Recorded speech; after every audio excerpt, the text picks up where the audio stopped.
Bonjour à tous, c'est Séverine, bienvenue sur le Happy Talk.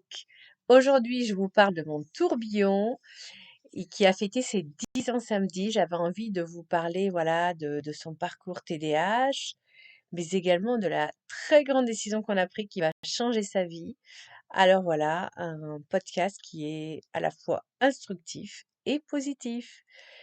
Donc mon tourbillon a fêté ses 10 ans samedi.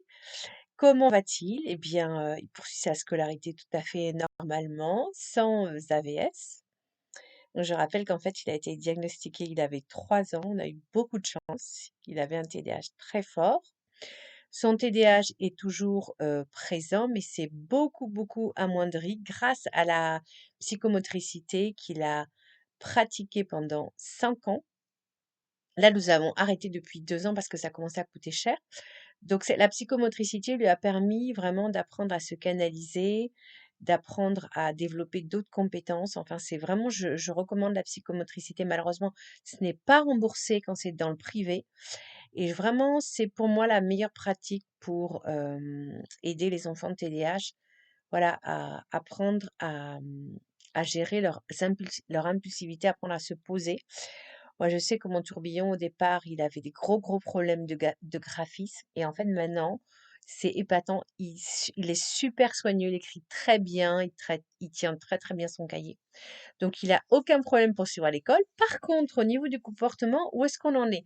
J'ai quand même eu plusieurs mots de la maîtresse, comme quoi il jetait des choses dans la classe, qu'il grattait le mur pendant une activité où il fallait être debout, qu'il avait shooté dans je sais plus quoi.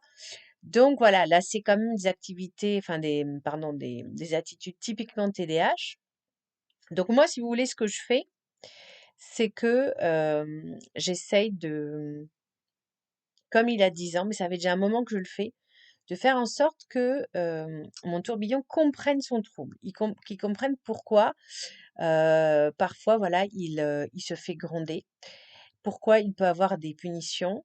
Et soit dit en passant, je suis contre les punitions quand c'est dû à un symptôme du TDAH, mais on en parlera peut-être un peu plus tard. Donc je lui explique que quand il se fait gronder, qu'il fait des bêtises, je lui explique à quoi c'est dû, à quel symptôme du TDAH c'est dû, si c'est dû à l'impulsivité, si c'est dû au manque d'attention ou si c'est dû à l'hyperactivité. Donc il est vraiment de plus en plus conscient de ce que c'est que son TDAH. Il sait que ce n'est pas de sa faute et je pense que c'est très important d'impliquer le plus tôt possible son enfant dans son trouble. Évidemment, on va adapter le discours à l'âge de l'enfant, on va très simplifier s'il a 5 ans, puis on va un petit peu plus détailler son trouble au fur et à mesure qu'il grandit. Donc moi, d'un côté, je lui explique ce que c'est que son TDAH, je lui montre les implications au quotidien et aussi je lui donne des solutions pour atténuer. Donc chez lui, c'est beaucoup l'impulsivité et c'est pour ça que voilà, ça fait un petit moment maintenant que j'essaye de le mettre à la méditation. Donc il pratique la méditation de l'appui et puis régulièrement, je lui fais faire des petits exercices comme ça pour se poser, se concentrer sur son souffle, sur son corps, sur les bruits, puisque moi-même je pratique la méditation depuis pas mal d'années.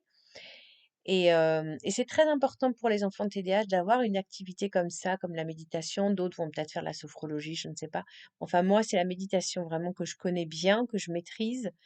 Et quasiment tout le monde, à part son père, médite dans la famille, son grand frère, sa grande sœur. Et la méditation, quel que soit le profil de l'enfant, ça va vraiment lui apporter énormément de choses, parce que ça va restructurer le cerveau.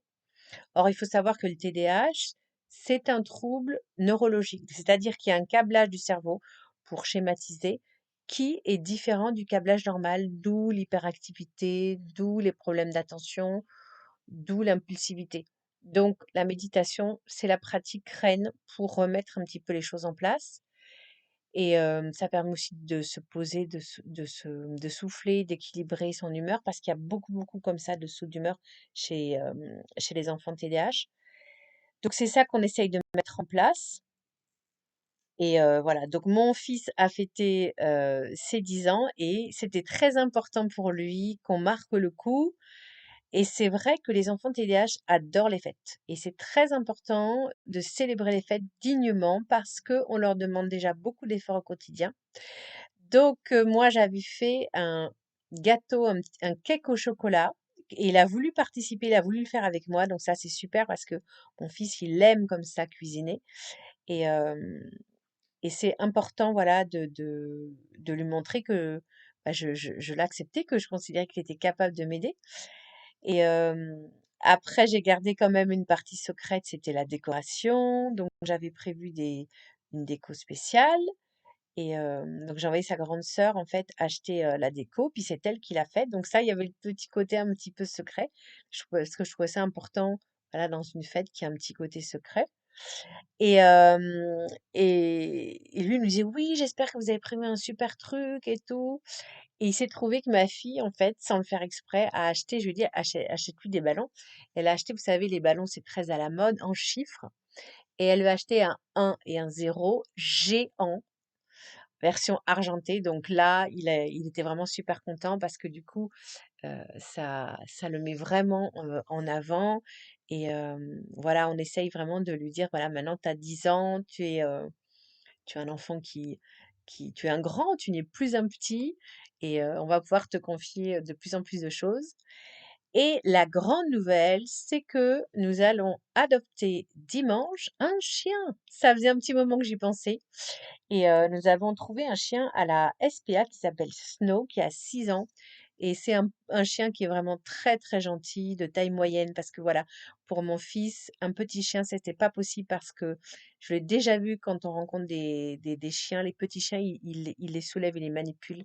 Et c'est voilà, si vous devez avoir un chien, si votre enfant a un TDAH, il doit avoir un chien, franchement, prenez un chien de taille moyenne voire de grande taille si vous avez les moyens de l'accueillir dans les bonnes conditions. Et donc c'est super, je pense que ça va lui faire beaucoup de bien, à lui d'ailleurs, et à sa sœur, qui elle aussi TDAH, qui a 16 ans, qui pourra s'en occuper. Et je pense que ça va leur apporter vraiment une affection, parce que les enfants TDAH ont des grands affectifs. Ils vont pouvoir donner beaucoup d'affection à ce chien, le pauvre, qui en manque terriblement. Et, et donc ça va vraiment, je pense, les équilibrer au point de vue émotionnel. Et ça va aussi les responsabiliser parce que il ne s'agit pas d'avoir un animal de compagnie comme on achète un jouet. C'est un être vivant, il faut s'en occuper. Donc déjà, sa grande sœur va tous les matins avant de partir au lycée, elle va l'emmener se promener, faire ses besoins à 6 heures du matin. Donc ça, c'est super. Moi, je suis très contente que ma fille accepte de faire ça. On en a longuement parlé. Et voilà. Et mon fils, je sais que ça va lui faire vraiment plaisir. Voilà, que ça va l'équilibrer sur le plan émotionnel. Donc voilà, donc bah, pour résumer, je dirais que bah, mon fils va bien, sa scolarité se passe bien, il y a des petits soucis de comportement, mais heureusement, on a trouvé dans cette institutrice, dans son professeur des écoles, une personne assez compréhensive. Donc là, on est en train de réévaluer son TDAH. Donc son institutrice doit remplir un questionnaire, le fameux questionnaire TDAH des 80 questions. Et nous aussi, les parents doivent faire pareil. On doit un petit peu réévaluer le TDAH parce qu'il faut vraiment consolider ce diagnostic TDAH qui avait été fait finalement assez rapidement, quand il avait 3 ans, parce que voilà, son médecin est vraiment une personne capable de voir très rapidement si un enfant a un TDAH ou pas. Mais là, c'est vrai que comme il est plus grand, il fallait vraiment le consolider de manière plus précise. Et c'est important aussi pour la suite, pour qu'il ait un PAP, notamment au collège, parce que même s'il n'a pas besoin d'AVS, il faudra certainement qu'il ait un PAP, parce que je pense que c'est un enfant, voilà, qui a besoin d'avoir des pauses. C'est une petite astuce que je vous donne, une petite idée. Avoir l'autorisation de sortir au moins 2 fois par jour de la classe, ne serait-ce que pour aller aux toilettes. Comme ça lui permet de souffler, de sortir de la classe. Il y a souvent beaucoup, beaucoup de bruit dans les classes. Il y a beaucoup d'enfants qui sont très agités alors qu'ils n'ont pas de TDAH de nos jours à cause des écrans malheureusement, du fait qu'il y a beaucoup de carences éducatives, que les parents sont trop souvent scotchés sur leur téléphone et donc il y a beaucoup d'enfants agités. Et comment demander à un enfant agité, un enfant de TDAH, d'être calme si autour de lui tout le monde est agité? Donc en fait, pour l'instant, on a mis au point ça avec, on a mis ça au point, pardon, avec son professeur des écoles. Il est autorisé à sortir en fin de matinée quelques minutes et en fin d'après-midi. Et voilà. Et c'est ce genre de choses qu'on va mettre en place au collège certainement pour qu'il puisse souffler parce que c'est vrai que l'école n'est pas franchement adaptée aux enfants TDAH. Je pense que l'idéal, si jamais il y a un responsable de l'éducation qui m'écoute, l'idéal pour les enfants TDAH, ça serait d'être dans des classes de 10-15 élèves maximum et d'avoir la possibilité de sortir quand vraiment ils sentent que c'est trop, il y a eu trop de bruit, trop de stimulation, qu'ils ont besoin vraiment de décanter et de se poser.